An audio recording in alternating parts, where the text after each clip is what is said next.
Thank you very much to your cherished viewers or listeners. And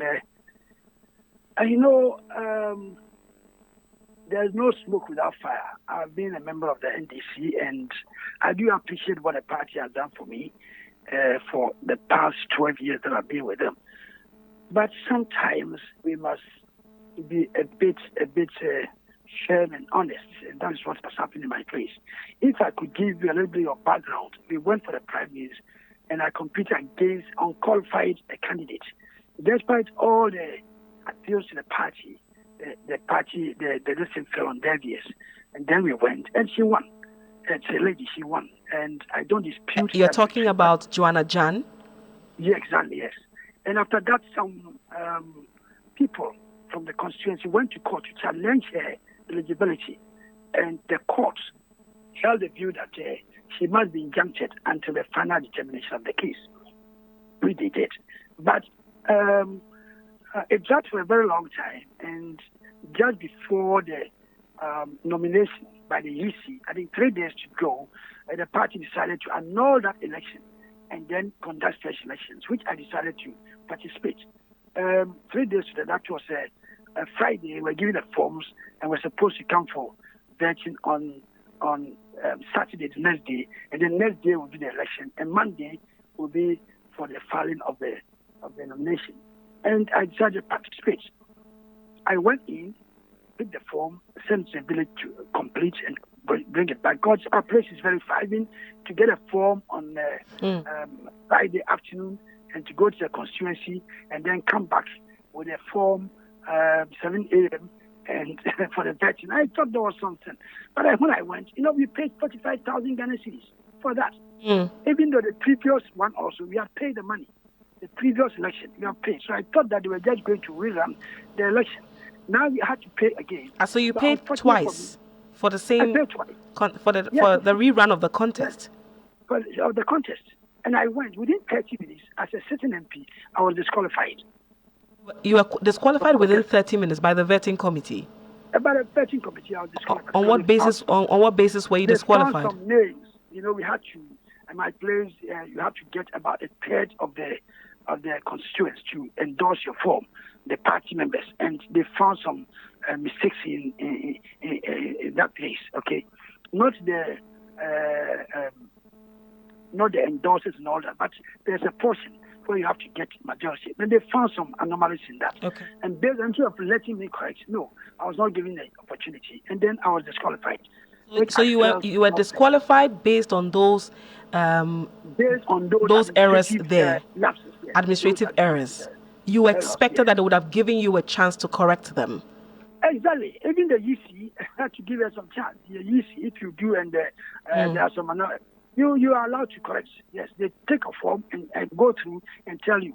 But that notwithstanding, I told them I've accepted it. Because I myself, before I went, I knew. People had told me that that's what they are going to do because they have stood on their grounds that that lady is the one they are presenting. But I said, okay, let me go and try. After I was disqualified, I asked them, then give me back my money. They said, no.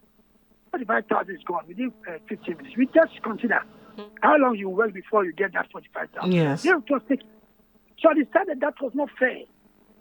It was not fair at all. So I decided to go independent. And this time, go to the masses, the people.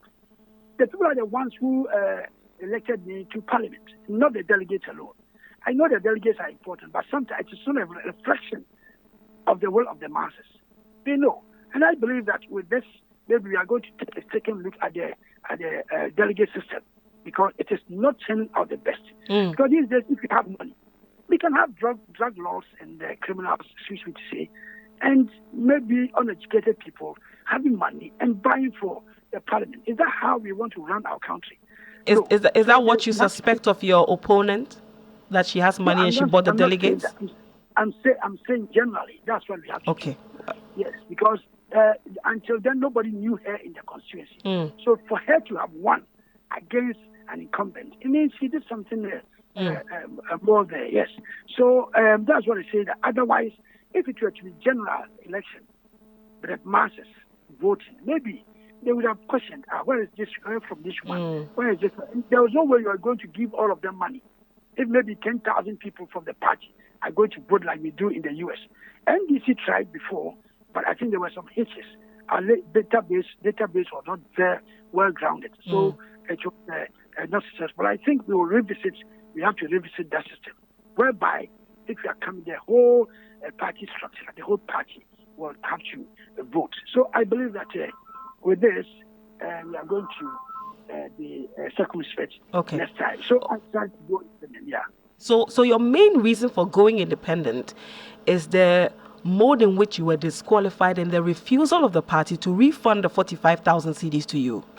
Not that alone, not that. I felt that the lady in the first place was not qualified. Okay. As there's still injunction on her, there were protests, there were petitions upon petitions to the party. They never listened.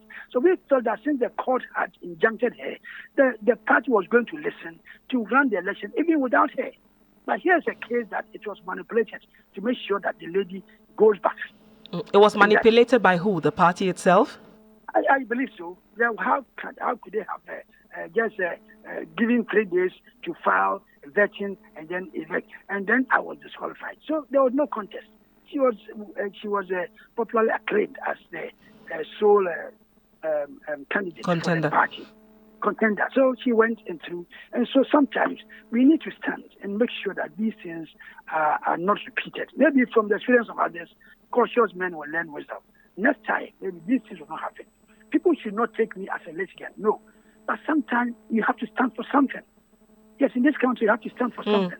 I'm not saying the party has done a lot for me. Oh, the calls are coming. We will be done in a bit. Yes, I understand that you are a very hot cake this morning. So at this point in time, yesterday you were in Parliament, correct? Yes.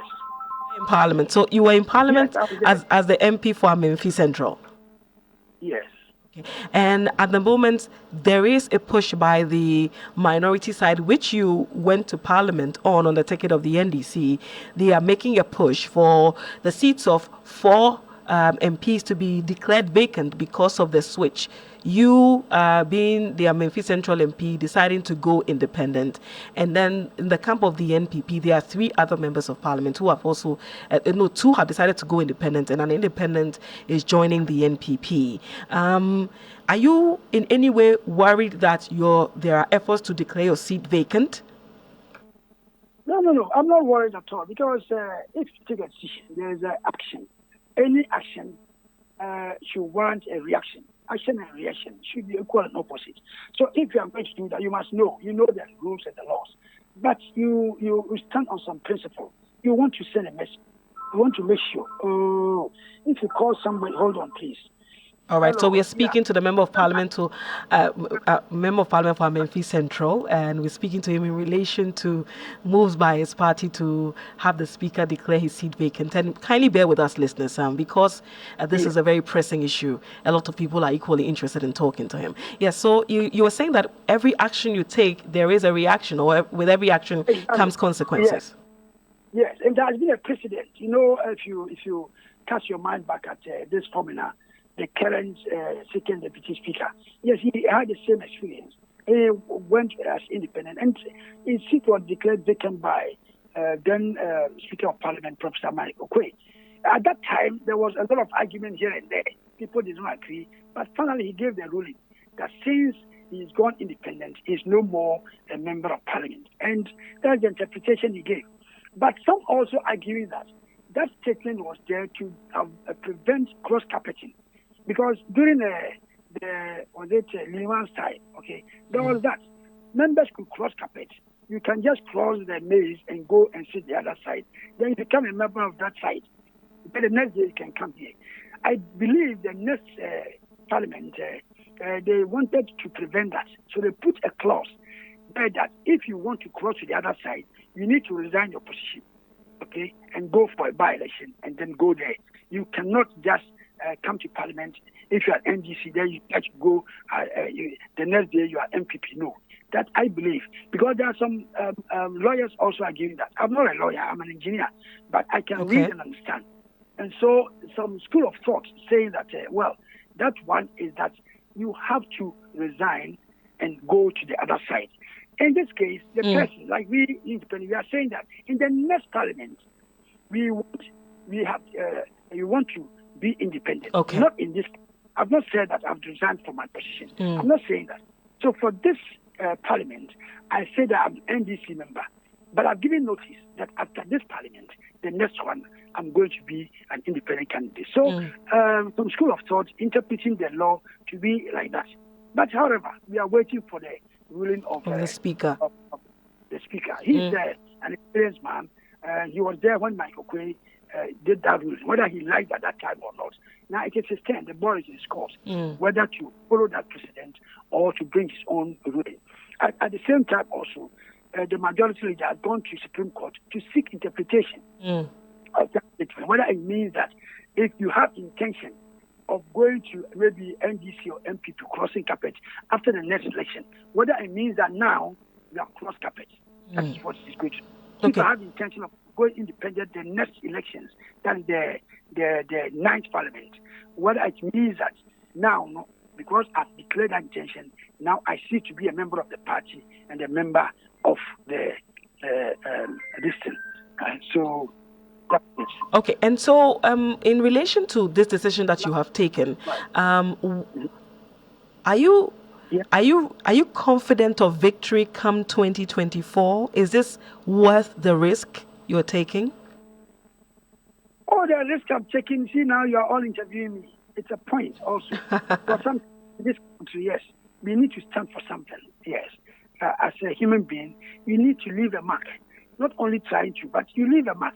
What I've explained to you, yes, political parties should sit up, and sometimes you do the right thing. Yes, political parties should sit up and do the right thing.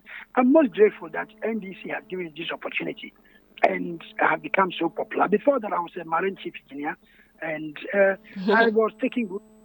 Yes, but that notwithstanding, nobody knew me in this country. But when I became a politician, NDC gave me that opportunity. Now almost everybody knows me, especially the committee, Public Accounts Committee, of which I'm part. I mean, I perform creditably. Education Committee, I perform creditably. And because of that, the whole country, everybody knows me. And I will forever be grateful for this opportunity given me. All is not about money, but about human being, about your worth.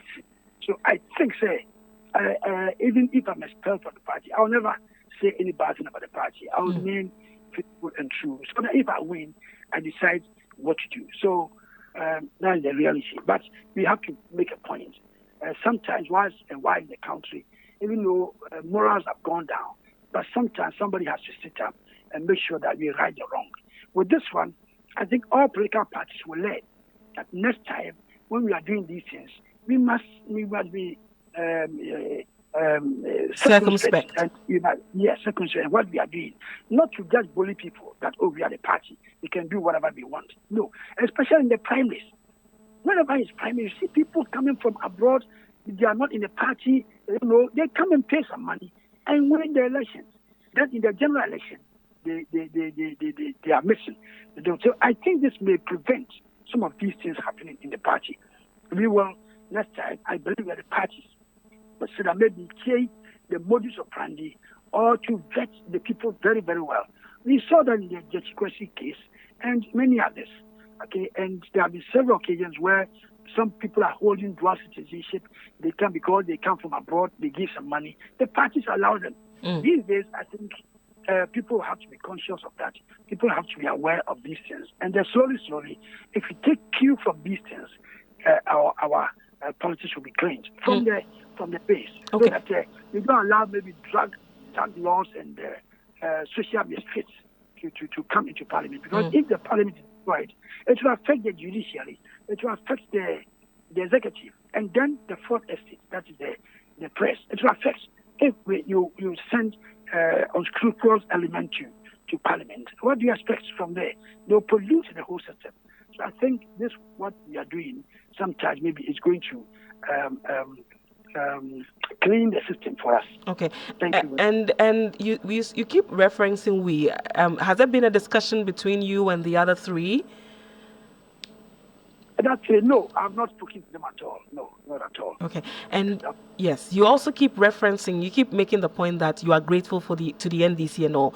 Should it happen that going into election 2024, the NDC is confident, for instance, of a victory, if it happens that the NDC wins and you are equally confident of victory, if you also win your election, is it likely that you would caucus with them? Well, it depends.